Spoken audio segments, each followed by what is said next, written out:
ये कहानी एक लड़के की है जिसका नाम होता है एरन। एरन को हाइकिंग का बहुत ज्यादा शौक होता है, इसलिए वो आए दिन कहीं ना कहीं पर हाइकिंग करने जाता है। अब एक दिन एरन डिसाइड करता है कि वो हाइकिंग पे जाएगा, और जब वो हाइकिंग पे जाता है तो हमें दिखाया जाता है कि एरन एक ऐसी जगह पे आया होता है जो कि एक बंजर इलाका होता है। एरन जब हाइकिंग कर रहा होता है तो उसे दो लड़कियां दिखती है। ये दोनों लड़कियां रास्ता भूल चुकी होती है। एरन उन दोनों को बोलता है कि क्या मैं तुम्हारी मदद कर सकता हूँ। तब एरन इन दोनों के पास जाता है। एक का नाम होता है क्रिस्टी और दूसरी का नाम होता है मेगन। अब एरन इन दोनों को गाइड करने के लिए इन्हीं दोनों के साथ निकल जाता है। अब जब ये काफी दूर पहुंच जाते हैं तब एरन इन्हें बोलता है कि मैं एक और रास्ता जानता हूँ, मैं यकीन दिलाता हूँ कि आपको इस सफर में बहुत मजा आने वाला है। इसके बाद ये तीनों के तीनों पहाड़ी दर्रों से गुजरना शुरू कर देते हैं। ये रास्ता बहुत पतला होता है और जब ये थोड़ा आगे पहुंचते हैं तो एरन नीचे गिर जाता है। ये देखने के बाद वो दोनों लड़कियां डर जाती हैं। इन्हें लगता है कि एरन नीचे गिर गया। तभी एरन नीचे से इन्हें आवाज लगाता है। नीचे बहुत सारा पानी होता है। एरन इन दोनों को भी नीचे कूदने के लिए बोलता है और वो दोनों एरन की बात मानकर नीचे कूद जाती हैं और ऐसा करते हुए इन दोनों को बहुत मजा आता है। इसके बाद ये काफी देर तक उस पानी में एंजॉय करते हैं। वहां से निकलने के बाद अब एरन को हाइकिंग के लिए जाना होता है और क्रिस्टी और मेगन को अपने घर जाना होता है। एरन इन्हें बोलता है कि क्या हम दोबारा मिलेंगे। मेगन बोलती है कि कल रात हमारे घर पर पार्टी है और तुम भी आ सकते हो। इसके बाद एरन वहां से निकल जाता है। एरन अब पहाड़ी दर्रों से आगे बढ़ रहा होता है और उस पूरी हाइकिंग को एंजॉय कर रहा होता है। अब जिस रास्ते से एरन गुजर रहा होता है वो पहाड़ी रास्ते काफी पतले और ऊंचे होते हैं। वहीं पर एक पत्थर होता है जिसका एरन सहारा लेता है और उस पत्थर के सहारे वो आगे बढ़ने की कोशिश करता है। तभी वो पत्थर खिसक जाता है। इसकी वजह से एरन नीचे गिर जाता है और वो पत्थर जिसका एरन ने सहारा लिया होता है वो पत्थर एरन के आके हाथ पर गिरता है। अब एरन का हाथ दो तंग पहाड़ियों के बीच में एक पत्थर के नीचे आ जाता है। एरन को इतनी ज्यादा चोट नहीं लगी हुई होती लेकिन उसका हाथ नहीं निकल रहा होता। वो अपने हाथ को निकालने के लिए बहुत सारी कोशिशें करता है लेकिन सारी कोशिशें नाकाम रहती हैं। अब जब उसको पूरा यकीन होता है कि उसका हाथ यहाँ से नहीं निकल सकता तो वो मेगन और क्रिस्टी को पूरी ताकत से आवाज लगाता है, लेकिन उसकी आवाज यहाँ से बाहर नहीं जा सकती क्योंकि यहाँ से कोसों दूर सिर्फ बंजर इलाका ही नजर आता है और इंसान का कोई नामो निशान नहीं होता। इसके बाद एरन अपना बैग खोलता है और उसमें जो भी हाइकिंग का सामान होता है उसे बाहर निकालता है। एरन को पता होता है कि उसे यहाँ से किसी भी हालत में निकलना होगा वरना यहाँ पर महीनों तक कोई भी नहीं आता। अब जो एरन ने अपना सामान निकाला होता है उसमें उसे एक छोटा सा नाइफ मिलता है। उस नाइफ से वो उस पहाड़ को डिग करने की कोशिश करता है लेकिन ये चट्टान इतनी ठोस होती है कि उससे जरा भी फर्क नहीं पड़ता। इसके अलावा एरन का जो राइट हैंड होता है वो पत्थर के नीचे होता है, इसीलिए उसे लेफ्ट हैंड से पत्थर तोड़ने में काफी परेशानी हो रही होती है, लेकिन वो हार नहीं मानता और पत्थर को तोड़ने की कोशिश जारी रखता है। इसी दौरान एरन के हाथ से वो नाइफ नीचे गिर जाता है, इसीलिए वो अब उस नाइफ को अपने हाथ से नहीं उठा सकता क्योंकि वो उससे दूर होता है। लेकिन एक लकड़ी की मदद से एरन उस नाइफ को अपनी तरफ खींच लेता है और फिर से अपना काम जारी रखता है। पत्थर को काटते काटते उसके नाइफ की धार भी पूरी तरह से चली जाती है पर वो उस काम में पूरी तरह से नाकाम रहता है। अब इसके बाद रात हो जाती है। एरन को कुछ भी पता नहीं होता कि वो यहाँ से कैसे निकल सकता है, लेकिन वो फिर भी अपनी कोशिश जारी रखता है। इसके बाद सुबह होती है और एरन को यहाँ पर फंसे हुए 25 घंटे हो चुके हैं लेकिन अभी तक उसे यहाँ से निकलने का कोई रास्ता नहीं मिला होता। इसके बाद वो अपने कैमरे को ऑन करता है और जो कुछ भी इन 25 घंटों में उसके साथ हुआ होता है वो सब रिकॉर्ड करता है। वो बोलता है कि मैं पिछले 25 घंटों से यहाँ पर फंसा हूँ और मैंने किसी को भी नहीं बताया कि मैं यहाँ पर आया हूँ। असल में एरन बिना बताए यहाँ पर आया होता है, इसीलिए एरन ये जानता है कि उसके घर वाले उसे ऐसे नहीं ढूंढ सकते क्योंकि जिस इलाके में एरन होता है वो इलाका बहुत बंजर इलाका होता है और अगर यहाँ पर कोई पहुंच भी जाए तो जिस जगह पर एरन होता है वो जगह काफी ज्यादा तंग होती है जहाँ से कोई उसकी आवाज के सिवा उसे देख नहीं सकता। एरन रिकॉर्डिंग करते वक्त बोलता है कि उसके पास खाना भी बहुत कम है और उसके पास पानी भी 400 से 500 ml है। अब उसी दौरान जब एरन रिकॉर्डिंग कर रहा होता है तब उसे लगता है कि ऊपर कोई है और वो जोर जोर से चिल्लाने लगता है, लेकिन एरन के चिल्लाने का कोई फायदा नहीं होता क्योंकि वहाँ पर कोई होता ही नहीं है। अब कुछ ही घंटों के बाद वापस से रात हो जाती है। इस वक्त तक एरन को काफी ज्यादा भूख लगती है और उसके पास खाने का जो बचा कुचा सामान होता है वो उसे खाता है। तभी एरन को याद आता है कि आज रात क्रिस्टी और मेगन के घर पार्टी है और वो उस पार्टी को इमेजिन करना शुरू कर देता है। यहाँ पर उसे वो पल भी याद आता है जब वो सैटरडे को हाइकिंग के लिए निकल रहा होता है। उसी वक्त उसके मॉम का कॉल भी आ रहा होता है लेकिन वो उसे रिसीव नहीं करता और ये शायद उसकी बड़ी गलती थी। उसकी मॉम को नहीं पता होता कि वो हाइकिंग के लिए जा रहा है। अगर वो अपने मॉम की कॉल उठा लेता तो वो उसे बता देता कि वो हाइकिंग पे जा रहा है, लेकिन वो अपने मॉम की कॉल नहीं उठाता। लेकिन अब किसी को पता नहीं होता कि एरन अब कहाँ है। अब तीसरे दिन एरन एक पुली बनाता है। वो रस्सियों से उस पत्थर को बांधता है जो कि उसके हाथ के ऊपर होता है, और रस्सी के दूसरे हिस्से से वो उस पत्थर को उठाने की कोशिश करता है, लेकिन बहुत कोशिश करने के बाद भी वो पत्थर हिलता तक नहीं है। इसके बाद इसी रस्सी के सिरे को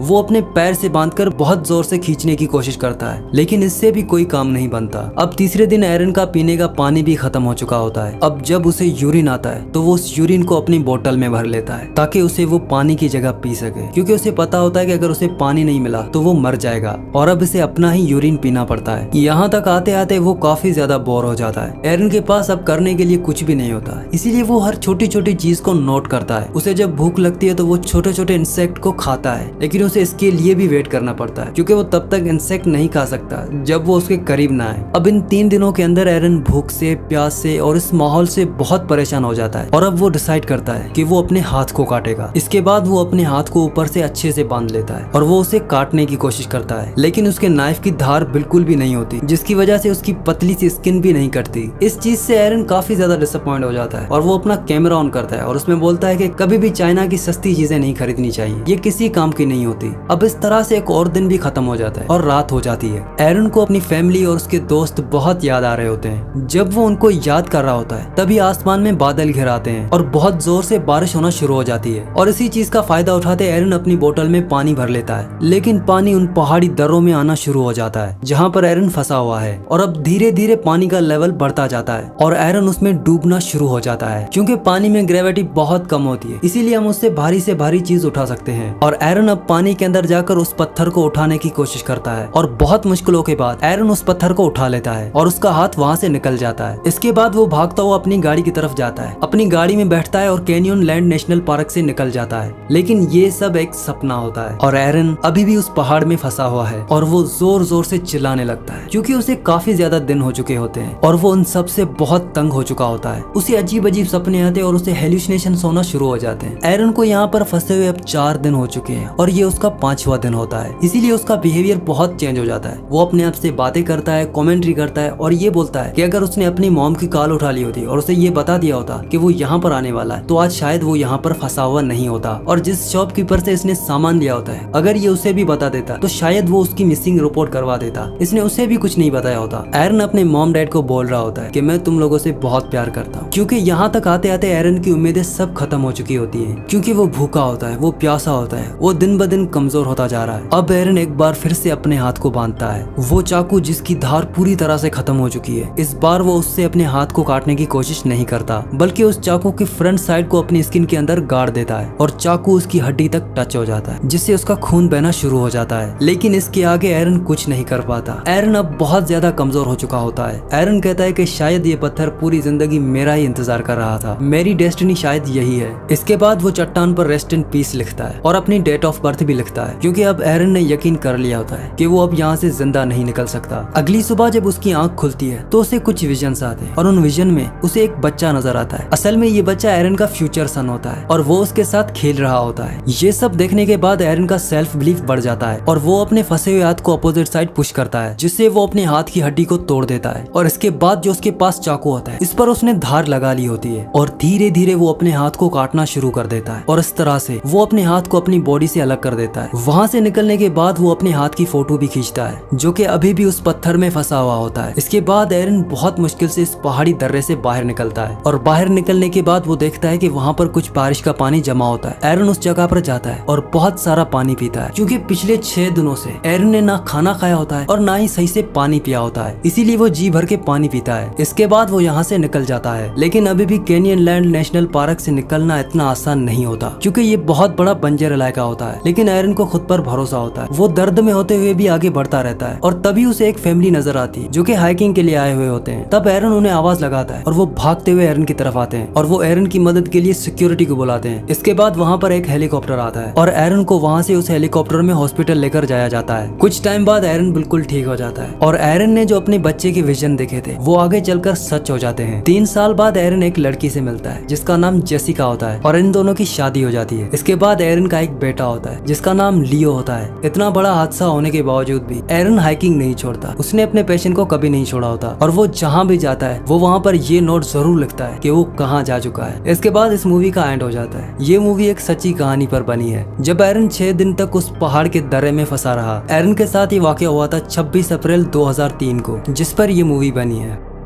तो आई होप कि ये वीडियो आपको पसंद आई होगी। अगर ये वीडियो आपको पसंद आई हो तो इस वीडियो को लाइक कर देना और मज़ीद ऐसी वीडियोस देखने के लिए इस चैनल को सब्सक्राइब कर देना। और अगली कहानी आप किस मूवी पर सुनना चाहते हैं मुझे नीचे कमेंट्स में ज़रूर बताना।